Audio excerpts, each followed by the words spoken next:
ملک بھر میں عام انتخابات کے لیے سیاسی گہما گہمی اپنے عروج پر ہے اور مرکزی سطح کی حامل سیاسی جماعتیں پاکستان مسلم لیگ نون، پاکستان پیپلز پارٹی، جمعیت علماء اسلام انتخابی سرگرمیوں میں مشغول دکھائی دیتی ہیں۔ حال ہی میں بلوچستان کا رخ کرنے والے بڑے سیاسی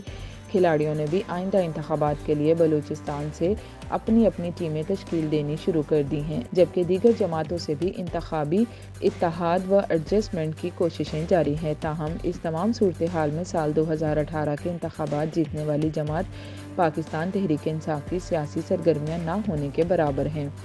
سیاسی تجزیہ نگاروں کے مطابق 9 مئی 2023 کو پیش آنے والے ناخوشگوار واقعات نے پی ٹی آئی کی سیاست کو بھاری نقصان پہنچایا ہے، جس کی وجہ سے یکے بعد دیگرے پی ٹی آئی کے اہم کھلاڑی نہ صرف اپنی جماعت سے علیحدہ ہوئے بلکہ بیشتر سیاسی رہنماؤں نے تو سیاست سے ہی کنارہ کشی اختیار کرنے کا اعلان کیا۔ ایسے میں بلوچستان سے بھی پاکستان تحریک انصاف کی بڑی وکٹیں گریں، جن میں کوئٹہ کے شہری حلقے سے منتخب ہونے والے ایم پی اے مبین خلجی بھی شامل ہے، جنہوں نے پریس کانفرنس کے ذریعے پاکستان تحریک انصاف سے علیحدگی کا اعلان کیا۔ اس کے علاوہ نعمت اللہ زہری بھی پی ٹی آئی سے دامن چھڑا کر پیپلز پارٹی کو پیارے ہو گئے۔ مخصوص نشست پر ایم پی اے منتخب ہونے والی فریدہ بی بی نے بھی تحریک انصاف سے راہیں جدا کر لیں۔ پارٹی کے سینئر اور صوبے کے بزرگ سیاستدان سردار یار محمد رند تو 9 مئی کے واقعات سے قبل ہی پی ٹی آئی چھوڑ گئے تھے اور انہوں نے اب تک کسی اور جماعت میں شمولیت اختیار کرنے کا باقاعدہ اعلان بھی نہیں کیا ہے، لیکن سیاسی حلقوں کا کہنا ہے کہ سردار یار محمد رند ضرور کسی نہ کسی سیاسی جماعت کے ٹکٹ پر آئندہ انتخابات میں حصہ لیں گے۔ سیاسی تجزیہ کاروں کا موقف ہے کہ پاکستان تحریک انصاف پہلے بھی صوبے میں اس طرح سے مقبول نہیں تھی جس طرح سے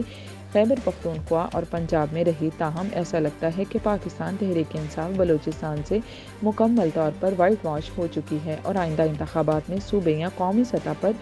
مشکل ہی کوئی نشست حاصل کر پائے گی۔ پاکستان تحریک انصاف بلوچستان کے ایک رہنما نے نام نہ بتانے کی شرط پر یہ بتایا ہے کہ پارٹی چیئرمین عمران خان کی گرفتاری کے باعث ملک بھر میں پی ٹی آئی کی سیاسی سرگرمیاں معطل ہیں، لیکن اب بھی بلوچستان سے 100 سے زائد سیاسی لوگ ایسے ہیں جنہوں نے پی ٹی آئی کے ٹکٹ پر الیکشن لڑنے کی خواہش کا اظہار کیا ہے، اور جیسے ہی پاکستان تحریک انصاف کے چیئرمین جیل سے رہا ہوتے ہیں تو سیاسی سرگرمیاں ایک بار پھر شروع ہو